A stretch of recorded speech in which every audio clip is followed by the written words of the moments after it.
my next question, I wanted to ask you, when did you actually get into studying African history and culture and spirituality? Was that something that was in your family? Was you raised around it, or did you get into it later in life? It's a little different for me. I won't say that I was raised, well, I was raised around it unknowingly. My aunt used to go to John Henry Clark and Dr. Ben lectures.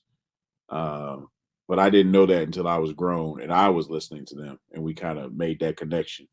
My father was born in Banjul, Gambia, which is in West Africa. Um, I didn't really grow up with my father for much of my life until I was a teenager, but we connected on that level. And then I started to get more into, my African lineage, the part of my side that part of my family that I didn't know.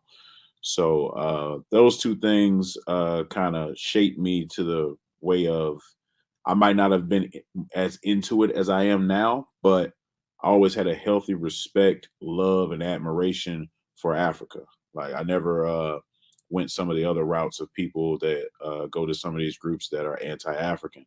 I always had this healthy respect and love for African people. But formally started studying, I would say it was in 2010.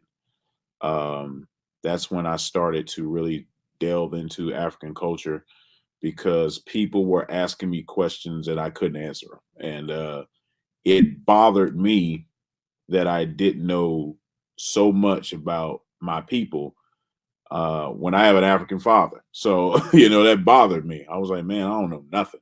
So that's what started me down, the rabbit hole of studying Africa in general. Okay, okay. That's what's up.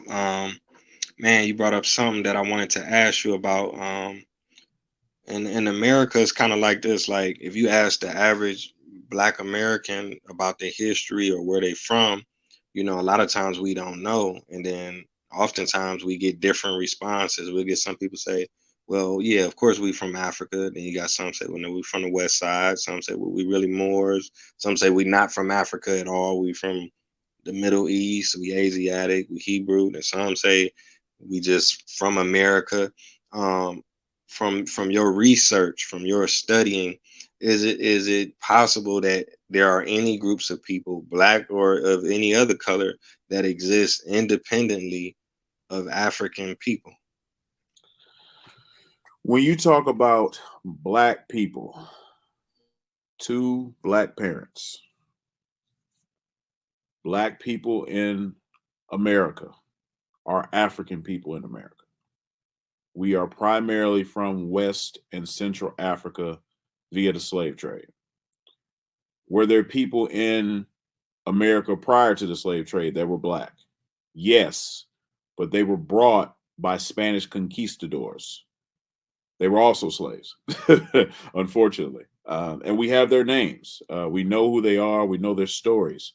The notion of black people being before Native Americans or being some ancient lost city and popped up in America, all of that is conspiracy and foolishness.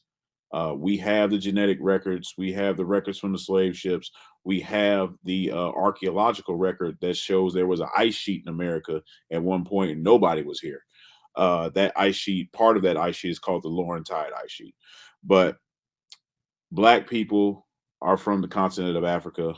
Yes, black people migrated out of Africa and became other things as thousands of years of mutation and other things like that.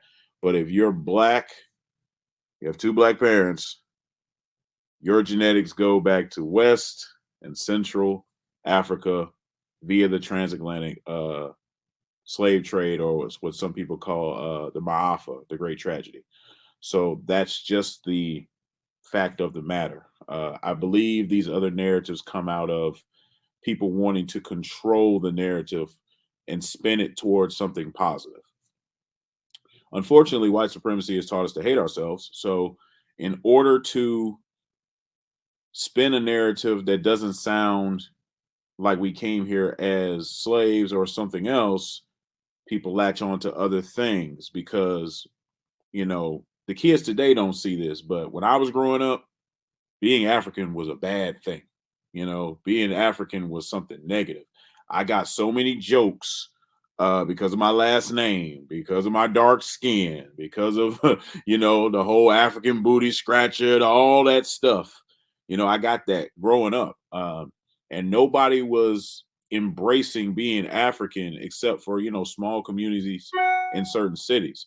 So like this whole Afrobeat wave, this whole people going to Africa, this whole wearing kente cloth beads, none of that was present when I was growing up. So people latched on to other schools of thought that did not, preach the message of Africa because of that negative perception. So much so to where, people would say, oh, no, I'm not African, I'm Native American. And then they do a DNA test and they got to look for the Native American in the test and it ain't there. And now they confused. But that's what people used to do at a certain age. They used to try to be something else, not only during my upbringing because of the negative perception, but at a certain period for your safety. If you're of lighter hue back in the day and you could pass for something else, that was in your benefit, because if they found out that you were what they considered black, you would be mistreated. So it's a long history of trauma, a long history of discrimination against us that led us to start to claim other things. And unfortunately, in this generation, we see the culmination of people creating other groups to either get away from Africa.